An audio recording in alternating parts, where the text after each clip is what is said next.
had never been to Rwanda.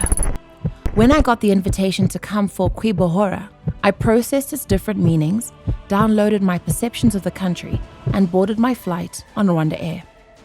Joining a group of international influencers from all over the world, I just knew this was going to be an adventure. The week I spent there substituted everything I had previously thought with truth and experience. I really wanted to. So the program starts tomorrow at 5:30.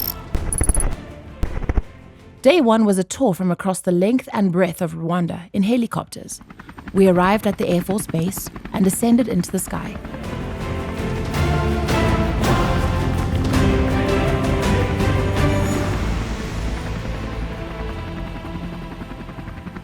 The views were phenomenal. Over lush green countryside, built-up towns, meandering highways, lakes, rivers, and undulating mountains in the savannah, we flew, each stop connecting us to the stories of the ones before and those still to come. The military barracks was our first destination.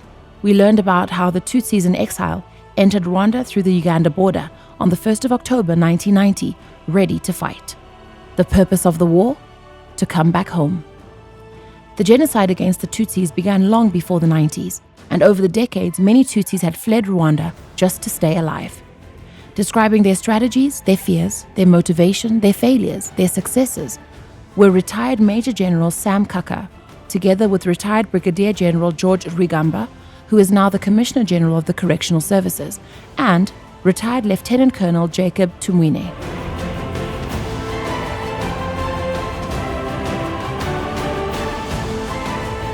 Our second stop was Musanze, located by the volcanoes and mountains with gorillas and other wild animals. The Tutsi army traveled and camped here too, led by sitting President of Rwanda, Paul Kagame. Our third stop took us to Kagame's home during the war at Mulundi. Here, General James Kabarebe painted the pictures he still remembers from the house, to the conference center, to the bunker, and the sports grounds. By 1994, when the genocide against the Tutsis had escalated yet again, the Tutsi army moved into Kigali to save their own. This was our fourth and final stop of the day, to the Parliament building in Kigali, where His Excellency President Paul Kagame gave us time to ask questions and took even more time to answer each one in depth. Some he answered as the chairman of the African Union, others he answered as the president of Rwanda, while others he simply answered as an African. Or in his words, we are all Africans, just from different places.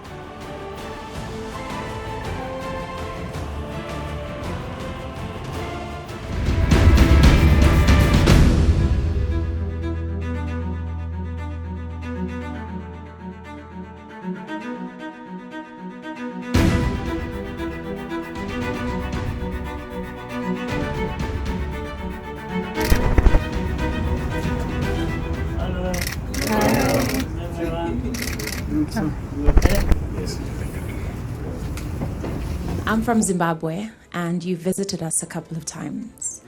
My question is around perception. We are trying to rebuild our country. We're trying to rebuild perception. When it comes to our economy, when it comes to tourism, we want people to have trust in us again. And it starts with our African counterparts before we even extend it to the world and the Paris Club and all of that. What would you say as advice in terms of rebranding as a country that also had to go through it, where people say, can I visit Rwanda? Is it safe? What would I get out of it? What would you say for Zimbabwe? Because you have commented at time, even you visiting our country is support, and we appreciate that. But what would you say we need to work on to position ourselves in a place where we still can attract the tourists we need, we can still get the FDI we need and the support that we need to rebuild 37 years later? Yeah, perception will be there. You can't avoid it. That is something we share with many people.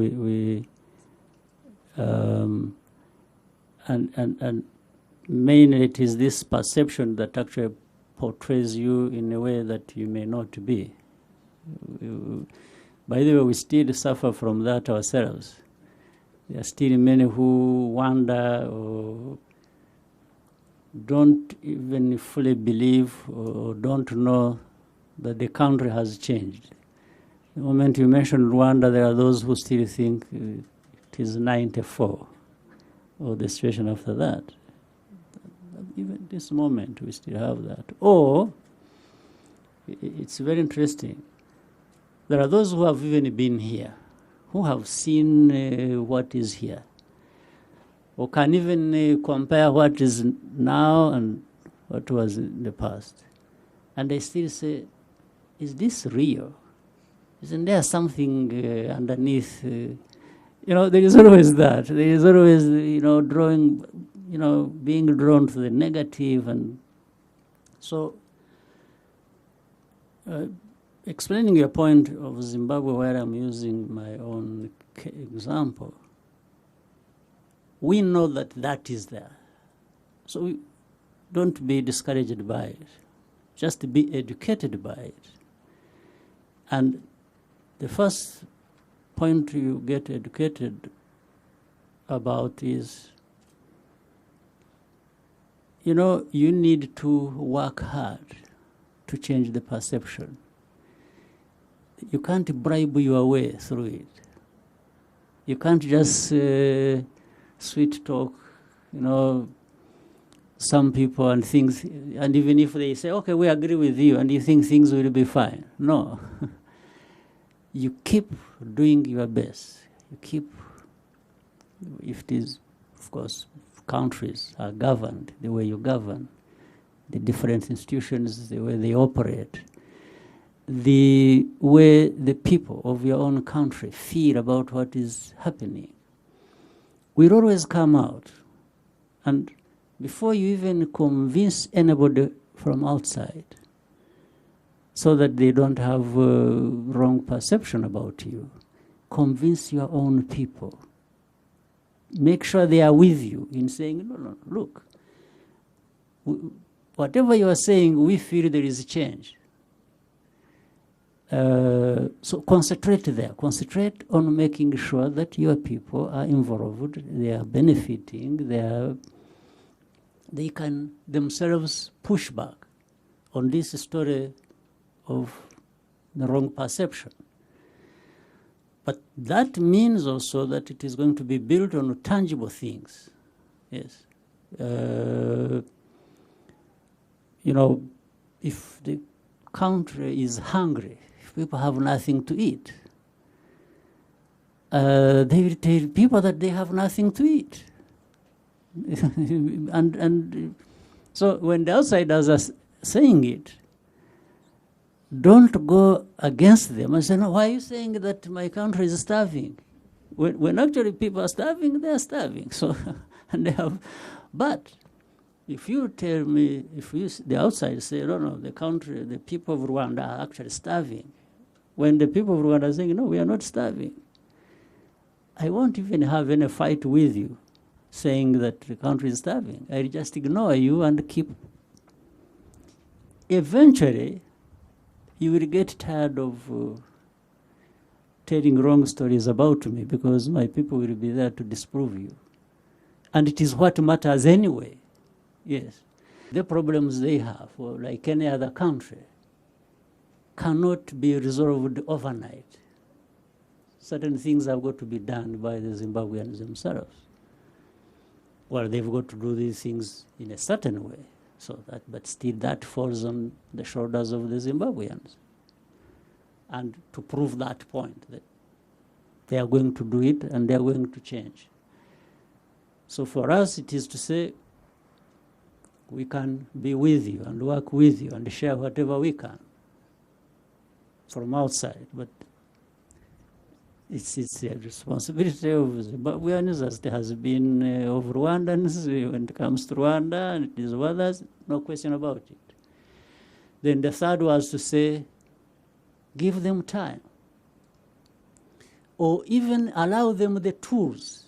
If you are saying, no, I want you to change, okay, we say time, but at the same time, they are under sanctions. And when you are under sanctions, you are being denied the tools to apply to actually change the situation. So you can't be the same person who has applied the sanctions and then you say, I want you to change in a very short time, when part of the change requires what actually is sanctioned. So it doesn't make it, there's no sense in that. So this is what plays out there in the arguments outside there, which all of us can contribute to one or the other, but the Zimbabweans are irreplaceable in dealing with their own countries, yes.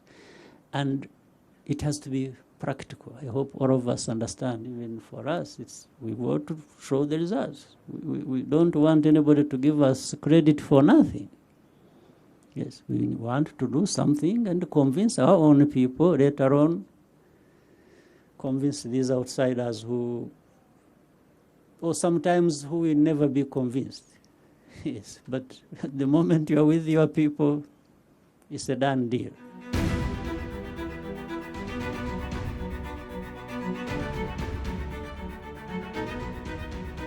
On the next day, we visited one of the hundreds of integrated model villages, a development program under the RPF.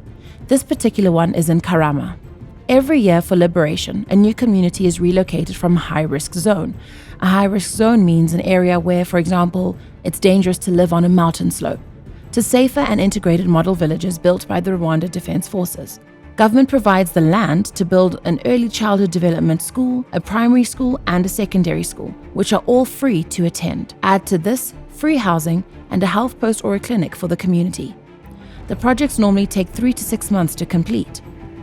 Farmland is also availed adjacent to the housing to allow for subsistence farming and, in larger areas, commercial farming. President Kagame says that the model villages are there to show that liberation is not simply about words, but about action. He goes on to say that every Rwandan deserves to live well and that the good life is not a right only reserved for others outside of Rwanda. The budget for this particular model village was $8.3 million. While election results reflect that President Kagame won 97% of the popular vote, one party, in this instance the ruling RPF, cannot have more than 33% representation in parliament. Moreover, the government cannot have more than 50% of its ministers from the RPF. There is a clear distinction between the legislature and the executive, barring any member of parliament from being a minister and any minister from being a member of parliament. Power sharing.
The third day took us to Amahoro Stadium in Kigali for the official Kwibohora celebrations, an event officiated by President Kagame and this year attended by 7 heads of state, including our very own President, His Excellency Emerson Mnangagwa.